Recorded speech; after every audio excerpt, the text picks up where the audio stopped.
আমির হামজা হুজুর, একে তো জুতা পেটা করে এবং তার চক্ষু দুটা কি করা উচিত জানেন? ওই মানে মার্বেল খেলা উচিত। এত বেয়াদব আমার লাইফে আমি মানে কোনো মুসল্লিকে দেখিনি। উনি তো মুসল্লিও না, উনি তো জঙ্গির চাইতেও খারাপ, নাস্তিক উনি। আপনি দেখেন এই যে আমাদের শ্রদ্ধেয় রুমিন ফারহানা, উনি একজন ওয়েল এডুকেটেড এবং ওয়েল ফ্যামিলির মেয়ে।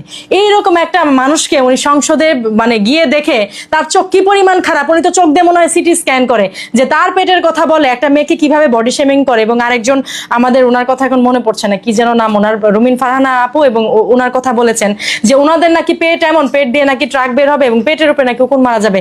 কতটা পালভার্টেড হলে এবং কতটা খারাপ নির্লজ্জ বেহায়া হলে একটা মহিলাকে ওভাবে করে দেখে আপনি বলেন? ওই সংসদে এত মানুষ, কেউ তো এরকম চোখ দিয়ে দেখেন, তাহলে তার তোর মুখ আমি মুইতা দিমু।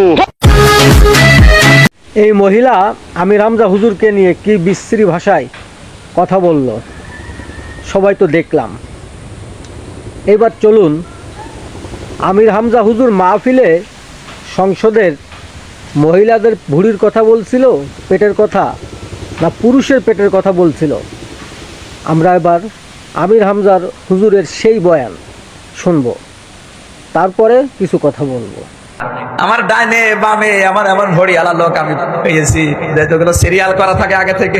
কে কোথায় বলবে আমরা জানিও না, আল্লাহর ইশারা ভেতরে যে দেখে আমার ডাইনে বামে ভড়ি আলা, এমন বড় বড় ভড়ি, আমার মনে হয় ভড়ি ছিললে ওর ভেতর থেকে হয় ব্রিজ, কালভার্ট, এগুলো বের হবে।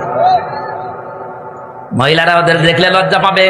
রুমিন ফারহানা আপা আছে, এরপরে যে মন্ত্রী পটলের মেয়ে আছে ফারজানা শারমিন, আমার মনে হয় এই তারপরে নায়াব ইউসুফ আছে ফরিদপুরে। এই আপারা আমাদের সামনে, আমার মাঝে মাঝে চিন্তা হয় আল্লাহ আমার ডাইনে বামে যে অবস্থা, ও ম্যাডাম গুলো যদি এদের পেটের দিকে তাকায় ভাববে আল্লাহ ছেলে মেয়ে হয় আমাদের আর পেট হয়। হুজুরের পাশে দুইজনের কি ভড়ি, ও কোন মারা যাবে ভড়ির উপর।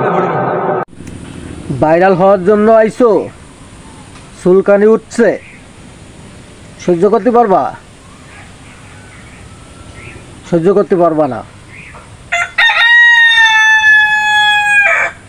একদম পেট বাঁধিয়ে ছেড়ে দেবে জনগণ, বেশিক্ষণ টিকতে পারবা না। তোমার পেট তো বাঁধাবে, সাথে তোমার বংশের সব করার একবার বাঁধিয়ে দেবে লোকজনে। ভুল ভাল কথা বলে ভাইরাল হতে চাইলে ভালো হও এখনো। যেটা সঠিক সেটা সঠিক বলতে হবে, যেটা ভুল সেটা ভুল বলতে হবে। মিথ্যাকে সত্য করে বলা যাবে না। বেশি কিছু বললাম না।